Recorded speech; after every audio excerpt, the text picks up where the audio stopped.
Welcome to my channel. And this is English Podcast Station. This is where we take the sources you send us and, well, we really dig in. And today, we're looking at something that honestly feels super simple almost every day, you know? The picnic. A picnic, blanket, sandwiches, done. But, the sources you shared, they actually go quite a bit deeper. Yeah, they do. We've got definitions, checklists, how-to guides, and then this really unexpected angle on using picnics for learning. Exactly. So our mission really is to unpack that. What actually defines a picnic, according to these sources? What makes it tick? What are the core parts? Yeah, and what's this surprising other use for it? So get ready, because the simple meal might just be more interesting than you think. Let's get into it. Okay, so starting right at the core idea. Yeah. What is a picnic? The sources pretty much agree. It's taking food and drinks outside to eat. Simple enough. And the typical place. Always seems to be a park or maybe a garden. Yeah, that outdoor setting is key. And how you do it. Right. Usually sitting on the grass, right? Or maybe on a blanket. And the feeling. The sources keep using words like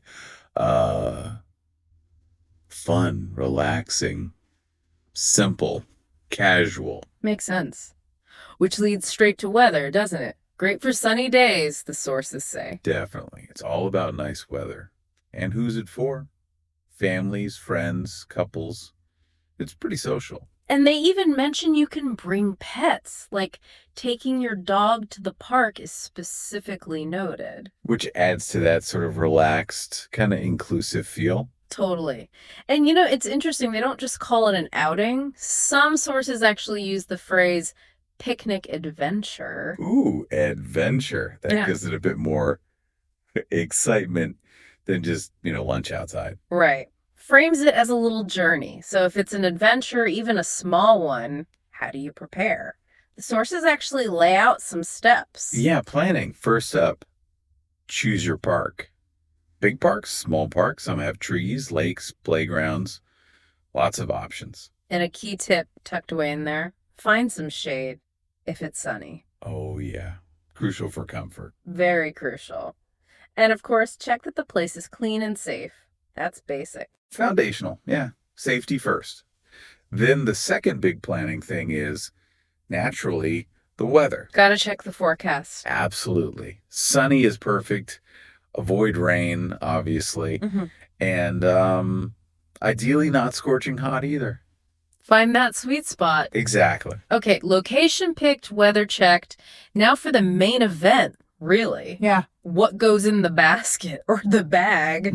The sources have a pretty solid checklist. Right. Food-wise, it's usually simple stuff. Easy to carry. Like what? Well, sandwiches are classic. Fruit gets mentioned a lot. Apples, bananas, grapes specifically. Salads, cookies, chips, standard picnic food. And drinks. Also simple. Water, juice, maybe iced tea. Yeah. And keeping it fresh. A small cooler is recommended. Good idea. Okay, so beyond food and drink, what else is on this essential gear list from the sources? Number one, gotta have a blanket for sitting on. Makes sense. And then a basket or bag to carry everything. Yep. Napkins, plates. Cups, forks, depending on what you're eating, I guess. And this one, they really stress this, a garbage bag. Oh, yeah. Essential for cleaning up. Keeping the park clean is a big theme. That feels important, like part of the deal of using a public space. Totally. What else? Sun protection, sunscreen, hat, sunglasses. Good call. And water for your pet, if you brought one. Right. And then for, entertainment, games or books. Okay, so downtime activities. Yeah, and they get specific, too. Like equipment for bowl games, soccer, catch, frisbee. Fun. What about less active stuff? Card games, board games, those are suggested for adults, specifically. Interesting distinction. And maybe a speaker for music. But they add a little note. Keep it low, be polite. Good advice. Respect the space. Okay, so planning. Yeah. Done. Packing. Done. You're at the park. Found that nice shady spot. What happens then? How does the picnic actually, unfold. Right. So find your spot, lay down the blanket. Good base camp. Exactly. Then you just sit, relax, enjoy the view for a bit. Take it in. Yeah. And then obviously bring out the food, share it around. The sources even give little phrases for this part, don't they? They do. Like, would you like a sandwich? Or just help yourself. Inviting people to take food. Nice. And conversation seems key too. Just casual chat. Totally. Simple stuff like this weather is so nice, or I love being outside, or even just this food is delicious. It emphasizes that relaxed social vibe. And the sources say it's not just about the eating, right? There's life after the sandwiches. Definitely. Once you're done eating, you can just keep relaxing. Or play those games you brought.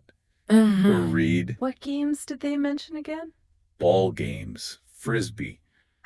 Oh, and for kids, tag or hide and seek. Classics. And for the adults, again, those card games or board games. Right. Or just listening to music if you brought that speaker. Or honestly, just lying back, enjoying the sun, the sounds, doing nothing much at all. Sounds pretty good. But no matter what you do after eating, there's one final step. And the sources are really clear on this one. Oh, yeah. Non-negotiable. Cleaning up. Gotta use that garbage bag. Every time. Collect all your trash. Leave the place clean. It's framed as being polite, Leave it as good as you found it. Or maybe even better. Respect for the next person. Exactly. And one last little reminder they throw in. Don't forget your stuff. Phone, bag, book. Easy to leave things behind when you're packing up. Good practical tip. Okay, so that covers the standard picnic experience, but this is where things get really interesting, like you mentioned at the start, this unexpected angle. Yeah, this was the surprising part for me too. The sources actually highlight having a picnic as a really great way to learn English. Wow, really? How does that work? Well, one source even points to a specific English learning podcast. I think it was called Having a Picnic in the Park, hosted by James and Erica. And it's aimed right at beginners, using the picnic as the whole theme. Okay, so how does a simple picnic become a language lesson? What's the thinking there? The sources break it down. First, it gives you really concrete vocabulary. Like picnic, blanket, sandwich. Exactly. Tangible things, not abstract ideas. Words you can directly connect to the experience. Plus, you get practical phrases you'd actually use. Like the ones for sharing food. Would you like a sandwich? Yeah, or planning phrases, making conversation like, this weather is nice. Talking about cleaning up, let's clean up. Even talking about it afterwards in the past tense, like, the picnic was fun. Okay. Real world language. And the picnic itself has a natural structure, right? Planning, packing, going, eating, cleaning up. That provides a logical flow for learning the words and phrases in context. Ah, I see. So it's not random vocabulary. It's tied to the stages of the activity. Precisely. It gives you a ready-made scenario for practicing conversation, too. The sources even provide sample dialogues. And I guess the best part is you can actually do it. That's the key. It encourages learners to go have their own picnic and use the English they've learned. It's like immediate practical application in a fun way. So this casual, fun picnic adventure, it's also kind of a language lab in disguise. Yeah. It's taking this really common, enjoyable thing and finding this whole other layer of usefulness. A practical learning tool hiding in plain sight. Who knew? That's genuinely fascinating. Right. So, wow. Yeah, there really is more packed into a picnic than you'd think at first glance. We've gone from the basic definition, the planning, the gear, don't forget that garbage bag. Never forget the garbage bag. To what happens at the park, the cleanup, and now this really unexpected discovery. That it can be this structured way to learn and practice a language. It definitely gives you a new perspective on just having lunch outside. It really does. So here's something to think about, maybe mull over. how does finding this kind of hidden utility, this extra layer in something as simple as a picnic, how does that change how you look at other everyday activities? Are there other simple things in life that have more depth, more potential than we usually give them credit for? That's a great question. Something to chew on until our next deep dive.